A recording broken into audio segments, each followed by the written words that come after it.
Hello there, welcome to the booth. We are just about set to head down to the feature match area for the first round of action. That's Ian Duke, I'm Marshall Sutcliffe, and I'm excited because we get to see this deck that Yuuya Watanabe just drafted. He's got 4 Enthralling Victor and a whole lot of stuff around it. He's going to be facing off against Yuuki Ichikawa. Let's head down to the feature match area for the first round of action here from Vancouver.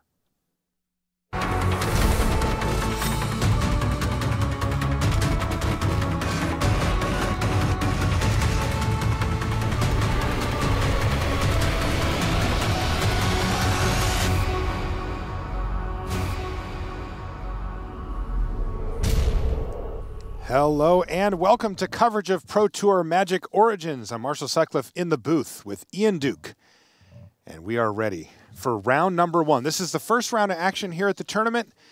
Players have drafted their decks, made the tough cuts, got down to that 22, 23 playable mark, and they are ready to rumble. Let's take a look at our first competitor here, Yuuya Watanabe from Japan. He is one of the most successful Magic players for this point in his career in the history of the game. I'm calling him as a Hall of Famer when he's eligible. Yeah, I'll certainly be voting for him. You'll be voting for him too. And his opponent is a younger player, Yuuki Ichikawa, also from Japan. You can see the players know each other. They're having a chat.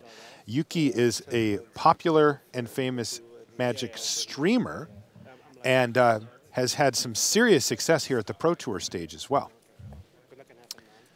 All right, we are underway. So, Ian, why don't we set the stage for what these decks look like? The first one is Yuuya Watanabe. We watched him draft this deck, and it's a real spicy one. Quite an incredible draft. He started off with Enthralling Victor into Nantuko Husk, of course, the 1-2 combo where you can steal a creature and sacrifice it. Ended up picking up 3 more Enthralling Victors for 4 copies of the Uncommon. A couple active Treasons there as well, and a bunch of Nantuko Husks and Fiery Conclusion, other ways to sacrifice creatures. So he's got quite a synergistic red-black aggressive deck. Yuuki Ichikawa, on the other hand, has a pretty unique deck, I guess we were taking a look at it between rounds. He's base black with some blue and some white, and he has double Blightcaster as well as a couple auras to leverage that, and a Languish that he can go search for with Dark Petition. Yeah, it looks like Yuuki has tried to build a control deck here in this format. He's got that Languish that you mentioned, the Dark Petition to find it. He's Reeve sold as well. And here we comes go. Victor. Victor has shown up and stolen his first victim. That could be the first of many Enthralling Victors.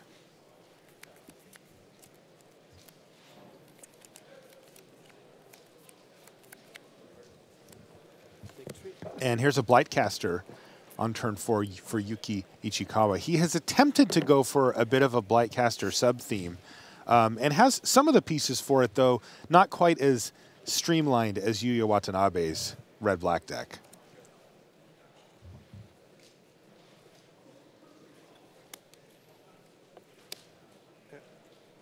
So a couple of ground creatures holding off some Dragon Fodder tokens here.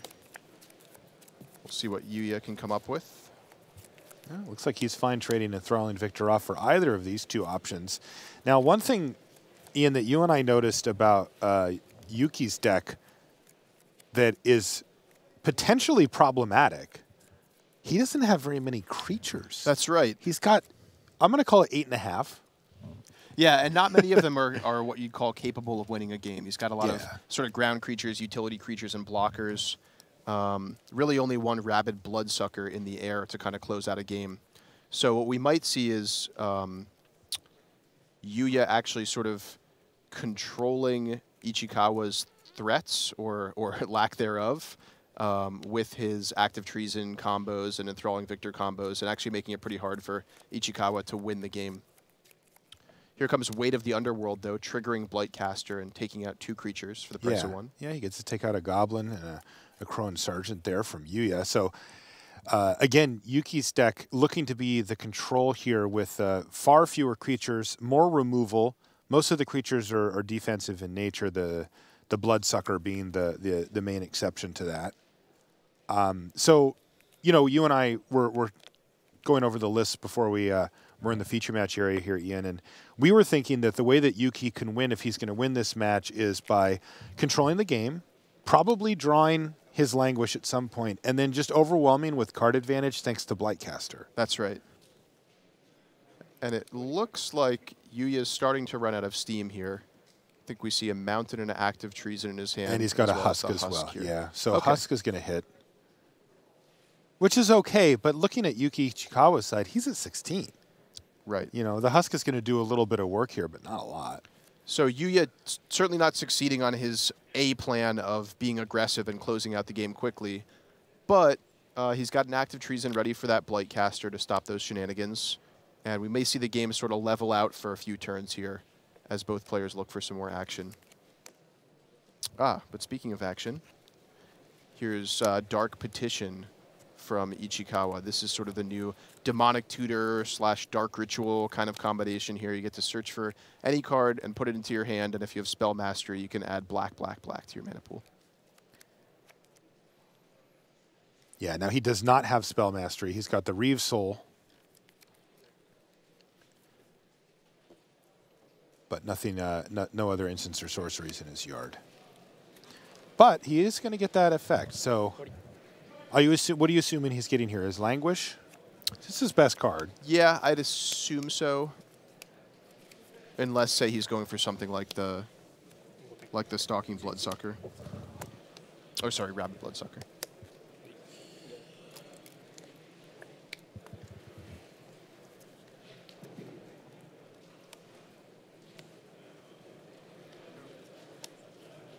Fetid Imp. Go. Fetid Imp's pretty nice against Nantuko Husk. Yep. I don't think we're going to see Yuya offer the trade on his Husk. It's just too important to the synergies of his deck. Yeah, you know, I will say that Yuki's deck is pretty well set up against what Yuya's trying to do. Yuki, doesn't he have 2 Disperse in the deck as well? He does. And that's pretty good against Nantuko Husk, you know, if you get a little too fiery. And here, well, Yuki did it. He comboed off. He played Knightly Valor. He is playing 1 white card in his deck. It's Knightly Valor, and he's playing 1 Plains in his deck. Yeah, pretty amazing that he assembled that combination, so to speak. You know, it could be that the Dark Petition got one or the other piece of this combo. Yep. Of Plains and Knightly Valor. So Yuuya Watanabe sitting on an active treason, sort of saving it for something that's worth dealing with. How about a Fetid Imp with Vigilance and +2/+2? Yeah, I'd say this is probably worth using the active treason on. He has the Husk at the ready. This is, of course, one of the core synergies of the deck that Yuya has drafted here, is that he can steal a creature, attack with it, and then sacrifice it to the Nantuko Husk, turning his active treason into a removal spell instead of just a temporary board changing effect. Yeah. So, although it cool. seems like we may have been mistaken here, we're seeing it's called the full moon rather than the active treason. Oh, that's what he has in his hand? Yeah, that's well, my mistake. That is a lot worse. How many active treasons did Yuya end up running in the deck, Ian? Let me double check that for everyone Consult the list for me. Looks like he did end up drafting 2 and playing both. Okay. In the meantime, Fetid Imp hits the red zone. And this is a nice little clock. And there's even a Xian Thief to keep that Husk at bay.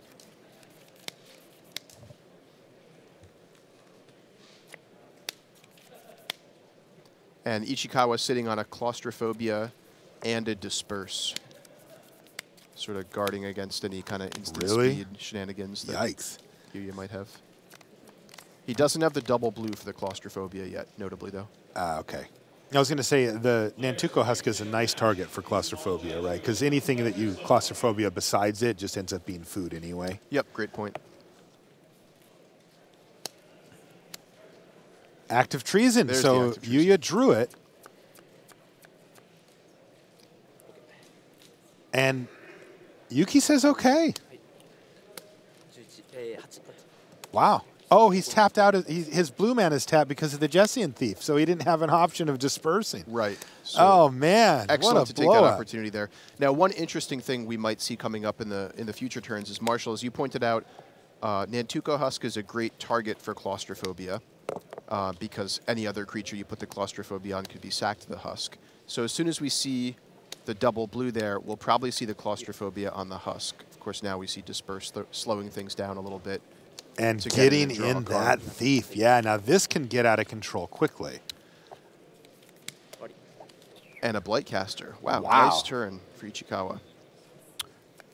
But as I was saying, if the Claustrophobia does come down on the Husk can actually sacrifice itself to itself, go to the graveyard, and then Watanabe has Cruel Revival. Oh, this is just mean. Meteorite Now Meteorite comes down. for Ichikawa. He has a Meteorite? I did not see this before. Interesting. Okay. Yeah, it didn't show up on his deck list there. We'll have to take a look. But Meteorite was very well timed there. And the Cruel Revival bringing back the Husk, just as I was describing earlier. Yeah, totally. Yuya had a really tough pick in the draft. Yeah, between his second Cruel Revival and his third Nantuko Husk, right?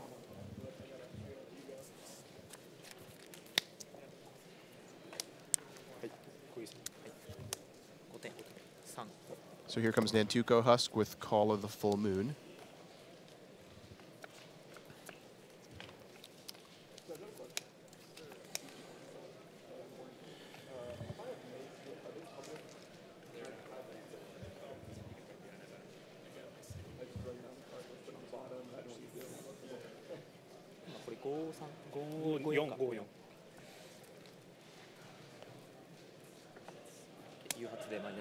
All right.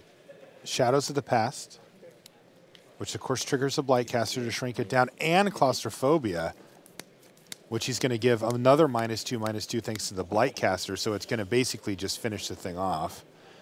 Yuya's going to take another read of Shadows of the Past. It's one of the more interesting cards, a tough one to evaluate as well. It's 1 and a black. And whenever a creature dies, you can scry 1. And if you have 4 or more creatures in your graveyard, you can pay 4 and a black to drain your opponent for 2. They lose 2 life, you gain 2 life. Cool card.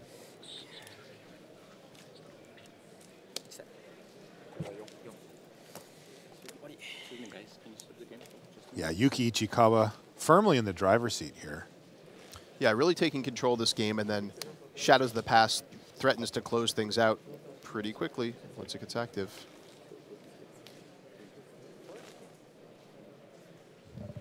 Yeah, it looks like the judges are stepping in for a moment.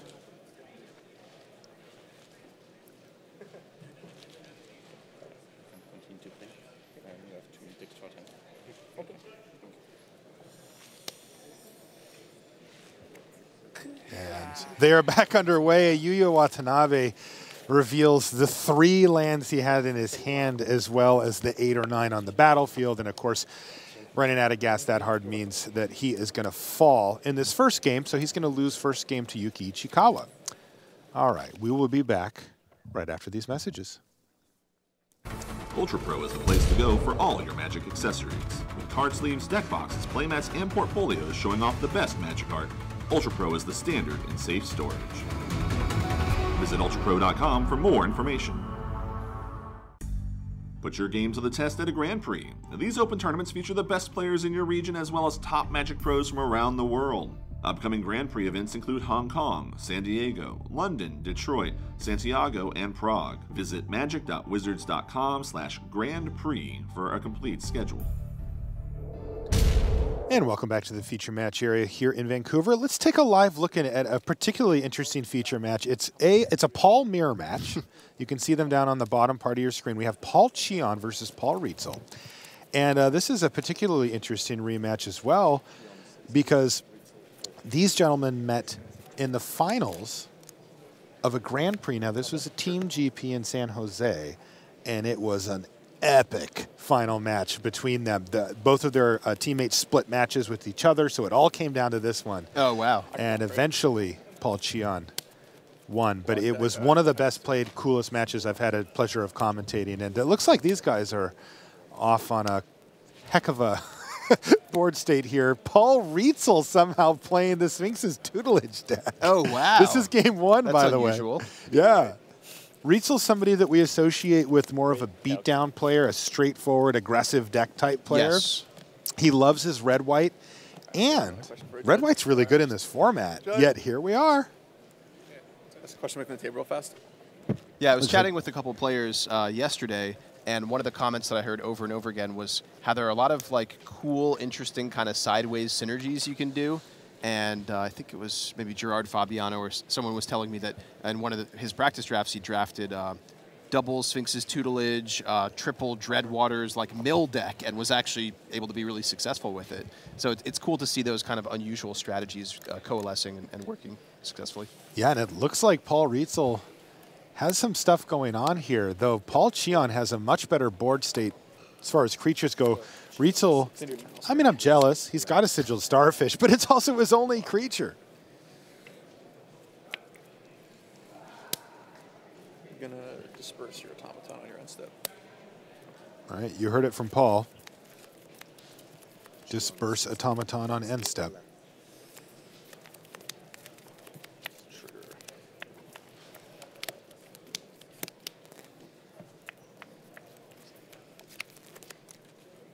And that Sphinx's Tutelage is one of those cards that everybody has their eye on.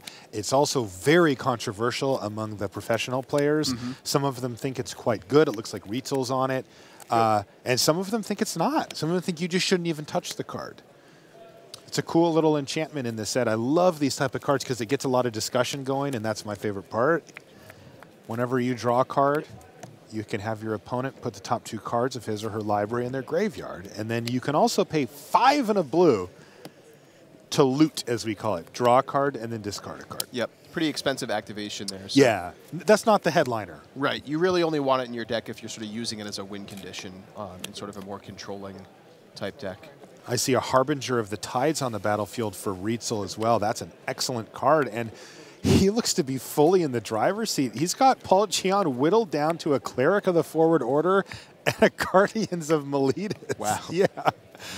And with Paul Reitzel at 11, he's safe. If this is just Guardian and Automaton, you got to figure that he's good to go. All right, Anointer of Champions will help here too. What you'll often see with these Sphinx's Tutelage decks as well are cards like the one you see on the table, Alchemist File. These type of cards that we call those a cantrip, they enter the battlefield, they draw you a card, they trigger the Sphinx's Tutelage over and over and over, and it doesn't take that long to mill you out, but you do need firm control of the game to make it happen. All right, here we go. Alchemist File, just talked about it. Now, the one thing about the Sphinx's Tutelage as well, which you're seeing here, it's slightly off camera, but if the 2 cards milled share a color with each other, you do it again. You repeat the process. Right. And we couldn't quite see what the cards were, but he did mill 4 there. Yeah, 2 turns. And this is now Artificer's Epiphany. So there's 4 triggers. Jesus. Okay. He just milled 8 cards with that. Incredible. I was afraid of. And I didn't see what it was, but Reitzel just said that he milled the one he was afraid of. Now, it's hard to tell from our vantage point just how many cards Paul Xian has left in his library, but it can't be that many. I think it's in the 8 to 9 range. Okay, so we're closing in on the final turns of the game. Yeah. I would say at this point, it's 4 or 5. Yeah, he's. I don't think that Paul can win this game at this point. So where my pre-combat meat is here. Well, Paul can win this game. Excuse me, I don't think Xian can win this game. You know, this happened to me at the this happened at the Grand Prix as well. All right, well, why don't we jump back over to our main match? We've got Yuuki Ichikawa and Yuuya Watanabe just in the first stages of Game 2 here, where we saw Yuuya fled out a little bit, it must be said. He had a few too many lands and kind of ran out of action after Yuuki did a really good job of controlling the beginning part of the game. This game, though, Yuuya appears to be only on black mana. He has no red, and his deck, of course, is much more heavily red than black.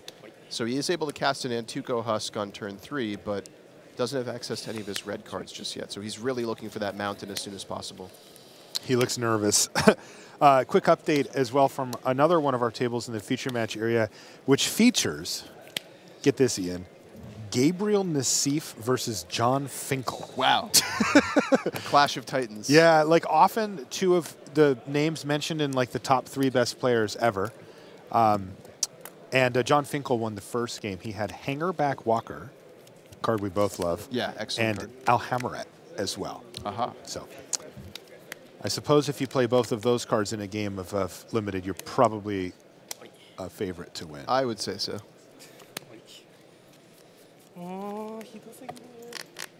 So Yuya just continues to be stuck on only swamps here. Really unfortunate for him. And for us, it must be said. Yes. I wanted to see this deck go off, Yes. and it looks like he's going to have some mana issues here. And here comes Dark Petition. Yeah.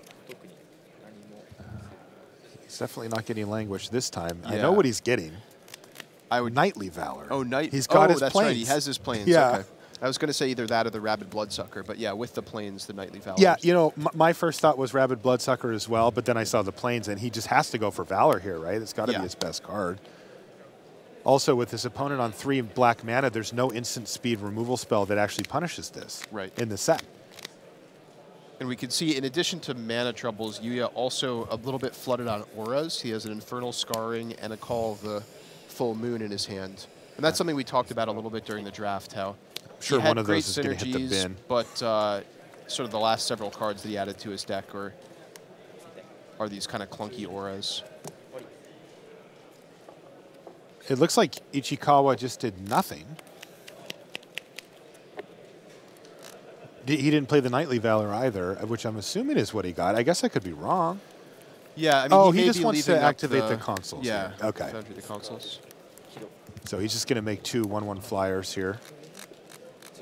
I think if he did get the Valor, I think I like just playing the Valor.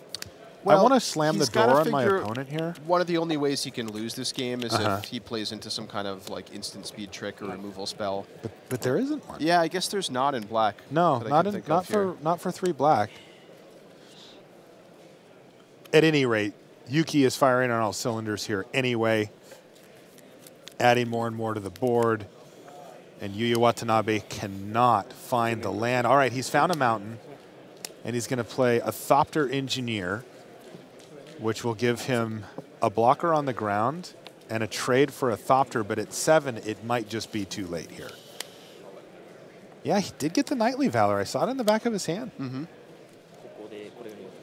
All right, and that's going to do it. The handshake is extended. Yuuki Ichikawa defeats Yuya Watanabe, who, it must be said, had mana issues both games. Too many, then not enough. Yeah, which is really a shame. I mean, that was one of the decks that we pegged for maybe going 3-0. All right, so I just mentioned a minute ago Gabe Nassif versus John Finkel. Let's head over there and check in on those 2 giants of the game. Whoa! Speaking of giants, quite the board here. There's the Sentinel of the Eternal Watch. Okay, Wild Instincts is going to take down. So we have 2 of the mythic uncommons on the battlefield right now. And one is reigning bigger than the other.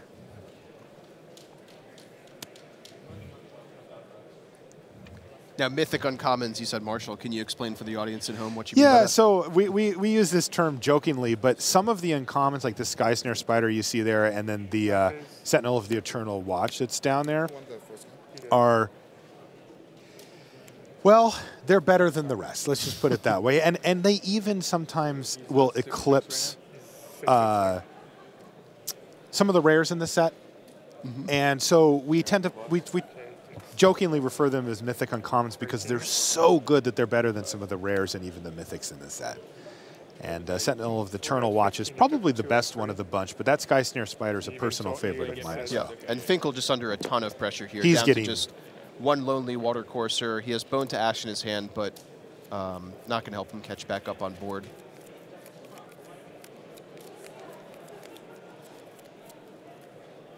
All right, he was not attacking with that Water Courser. He was packing him up, which means, yay, we get a game 3. That's right, evened up the score. Now that does leave one match that we have not looked in on yet. And we could jump over there if we want. We can see our King of the Hill table. Featuring Martin Dang. Martin Dang, of course. TK champion. Yeah, he was our champion. So he is going to carry over and get his seat down there. And he's playing against Branko Niernik from Belgium.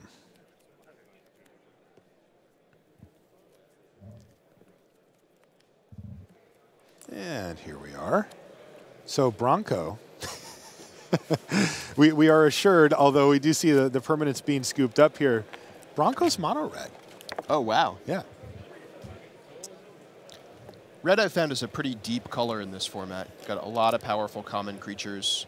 It's not surprising for me to see a player be able to fill out an entirely mono red deck.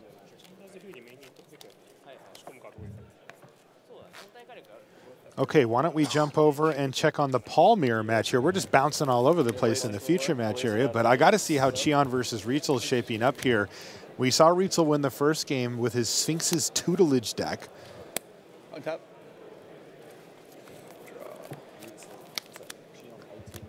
And we do not see a Tutelage this time, though, at least not yet. And here is an Aspiring Aeronaut. A really solid little creature. I think that this one's slightly underrated right now. People kind of just pass on it, but I actually like that card. You see an Anointer of Champions as well for Paul Xian. That thing's mean. That card is nasty. You play a turn 1 Anointer of Champions and things can get pretty ugly. Rabid Bloodsucker's a follow-up play for Xian.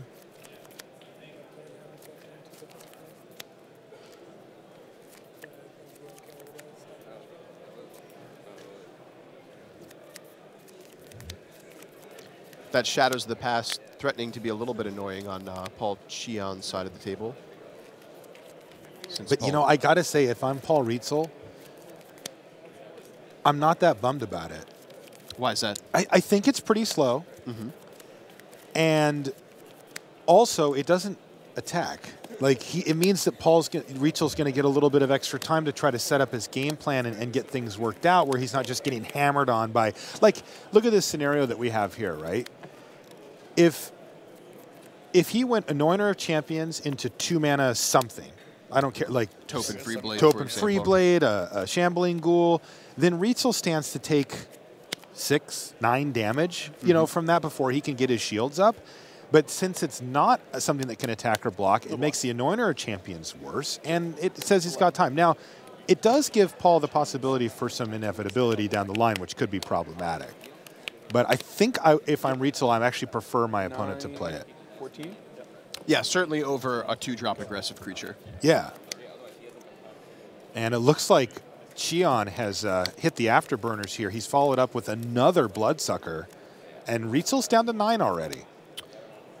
Yep, and because of that Anointer of Champions, Paul Reitzel can't double block one of those Rabid Bloodsuckers with the Aeronaut and the Thopter. Anointer of Champions, so good.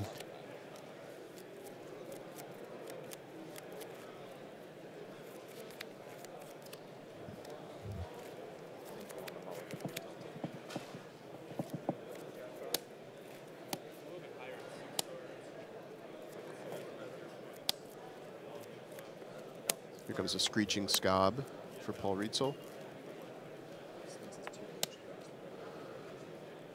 So one of the cards that we can't quite see on our screen is a Sphinx's Tutelage actually just hit the graveyard off of that Screeching Scob. No, the spell has to resolve. Actually, Judge. And you can see some nice sequencing by... I cast this on this, and then he's got this. So I think I have to resolve my spell first before his can even go on the stack, right? His won't even trigger till the creature is dead. Okay. Or spell has finished resolved. All right. So just clarifying the order of the scrying here. But as I was saying, nice sequencing by Reitzel here, playing the Screeching Scob, milling himself before scrying with the Lightning Javelin. For 1, 2, 3, An 4, easy mistake to make sometimes, just 9, sequencing right? your cards in the wrong order, and then you end up having to mill off the card that you scried to the top. Okay, well, why don't we jump back over and get the conclusion of Gabriel Nassif versus John Finkel as we see this game develop in the early stages here. We came in a little bit late on the previous game, and there was a lot going on that board state, but now we're in a much earlier stage here. Interesting. Good. So, looks like John, Jack. 17. who lost the previous game, is on the draw? Yep. Interesting. I mean, he didn't play a land this turn, and he has one in his hand.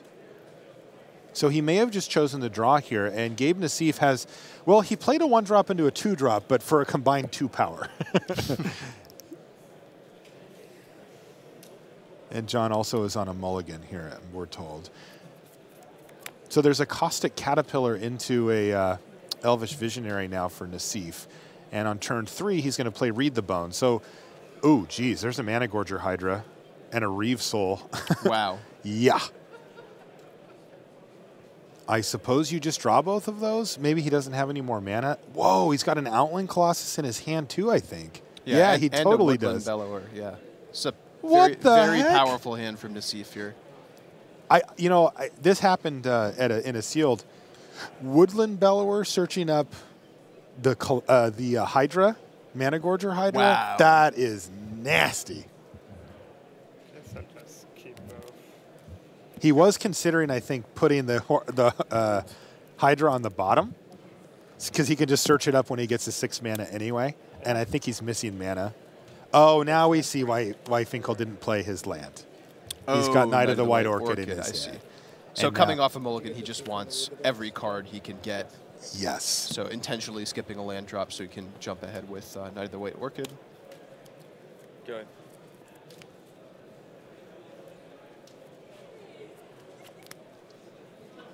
The one card that makes sense there, right? Yeah. the rare Knight of the White Orchid is like, oh, of course. And there it is. Mana Gorger Hydra. John is going to have to use a suppression bonds on this at some point and hope that it holds up.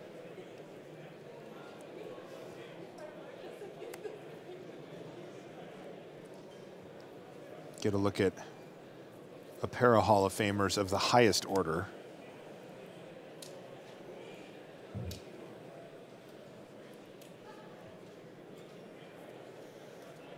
There's Nassif.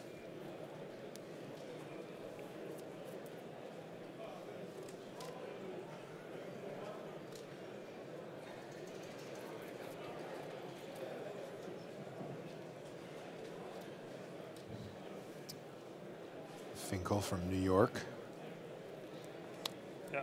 with an Good. absurd sheet there you can see on the right-hand side. You missed this one? Because you had untapped your lands. No, I said yeah, but But you had already untapped your lands by the time you pointed to it. I don't know. Did I? Yes, I was watching for that. Okay, that's fine. So what happened there is there was a spell played by John Finkel. In this case, it was a Xian Thief. And whenever a spell is played, you can put a +1/+1 counter on your Mana Gorger Hydra, but you have to announce that and put the counter on it. And John played it and passed the turn. Nassif had started to untap his lands, and the judge said it was a little too late for him to still get the trigger. So he wasn't able to get that first trigger, but then he plays Land of War Empath of his own and certainly remembered the trigger this time.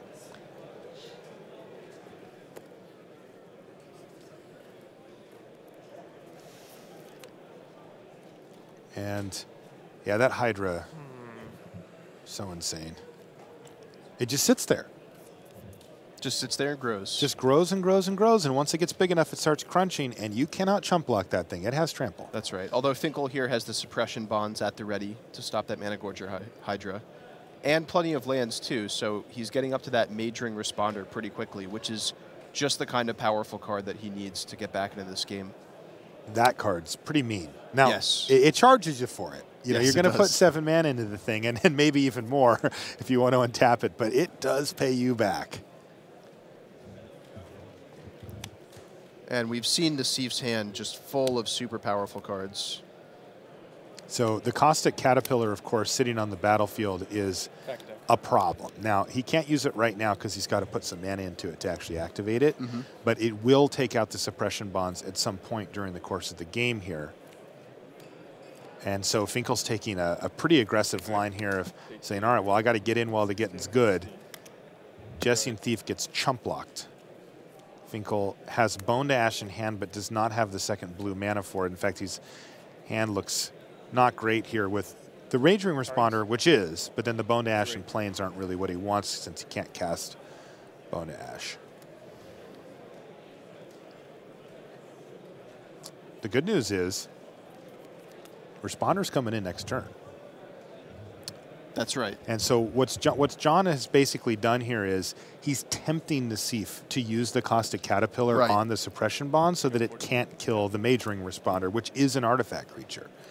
This is a pretty cool line from John. He has to try to get Nassif to use that stupid Caterpillar so that he can play his Mage Ring Responder.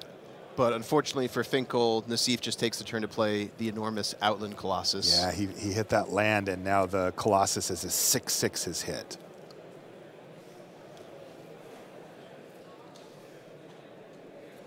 And once again, John just can't play the Responder this turn, right? I mean, if the Caterpillar just wrecks it. So he has to do whatever he can do and hope that Nassif says, okay, I'm going to get aggressive here and use my Caterpillar to take down the suppression bonds and start attacking you.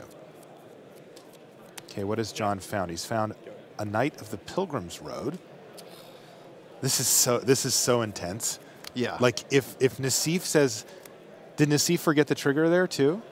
Looks like he did. He's got 3 counters on it. I thought that's what it had before.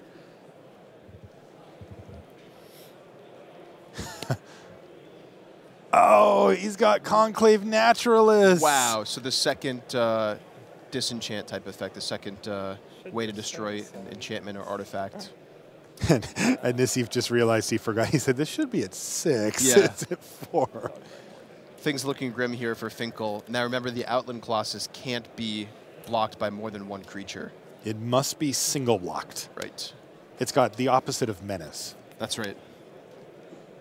And with Renown 6, Finkel's in a tough spot. What were you here. thinking, Ian? You're like, oh, we've got some Renown 1s, a couple of Renown 2s. Let's make a Renown 6. That's right. Really blowing it out. I love it. I think it's cool. Yeah, I'll buy. I mean, that's what rares are for, right? You got to be able to push it a little, or a lot. So Finkel opting to chump block rather than allow Nassif a 12/12 creature.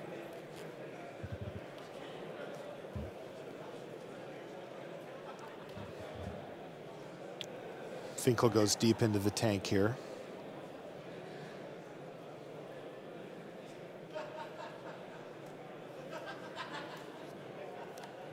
Good. And has nothing. He's drawn a Mighty Leap for the turn, passes it back.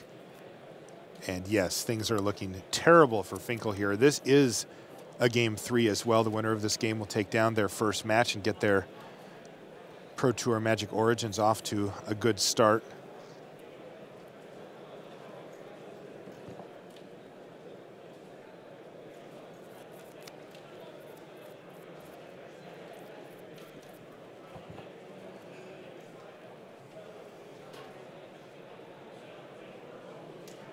Wow. How many cards do you have?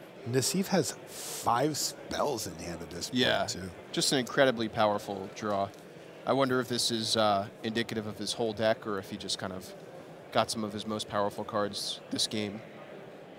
You know, his deck looks really solid. It does. I have to admit, when he went Caustic Caterpillar into Elvish Visionary, I was a little bit underwhelmed. Yeah. But now that he's got Managorger Hydra, Colossus, he's got Sentinel Spider. Well, I imagine the Caterpillar is a sideboard card after seeing a Suppression Bonds or 2, or maybe even the Major Responder. He may have even seen the Responder, yeah.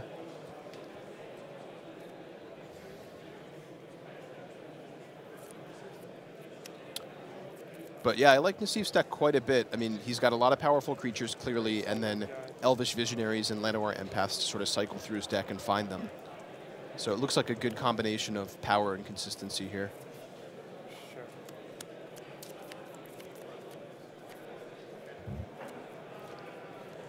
Finkel with a defensive Mighty Leap there to sort of counter the Reeve Soul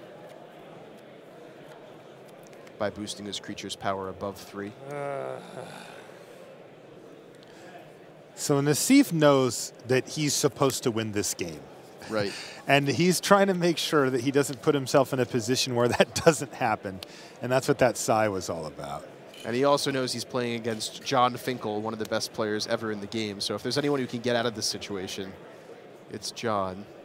So Nassif, despite his overwhelming board presence, just really thinking through what could go wrong for me here. Yeah, you know, the cards he's going to consider, cards like Celestial Flare, are going to pop to mind for him. But he is so far ahead.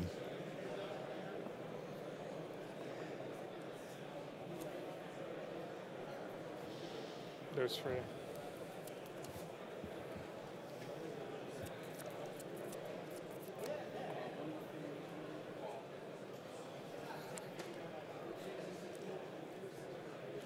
Finkel's at 14, Sure. which is also how many Pro Tour top 8s he has, by the way. Mm. Free trinkets. Incredible. This is 7-7, right? Yeah. All right, I'll double up. First, second, Sure. So I take 9. 6, 7, 8, 9. Update from our King of the Hill table. We've got a new King of the Hill, Ian. Yep. Bronco Niernik defeats Martin Dang 2-1 to Oh, take wow. the seat. Go. And as this one comes to what is likely to be a conclusion next turn, I had this guy in my hand all game. and Finkel shows him, I had this guy.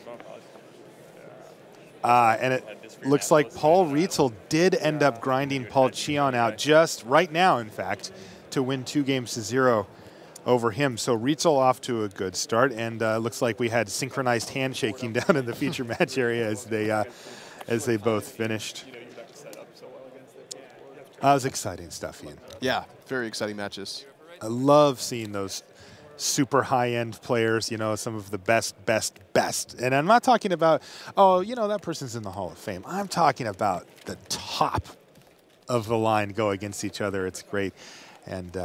And you could see that those players have a lot of respect for each other as well, as he said, you know, I had this in my hand the whole time. Yeah. I was trying to get you to use Well, they're the good buddies caterpillar. and teammates, and they've been playing together for a long time. Yeah, so. that's right. Welcome back to the booth here in Vancouver. That was a fun first round.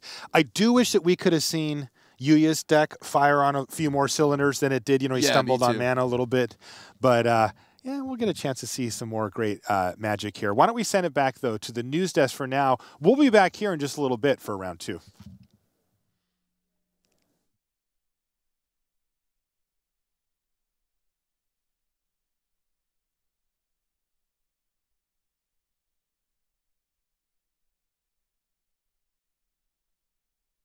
Hope have been playing Magic Online, getting your own sense of what's going on in the world of Magic Origins Draft. Well, we're now in a position where we've been able to collate all the data from those first few febrile days of drafting action, and that means we're going to go inside the Magic Online draft archetypes, and that's coming your way approximately now.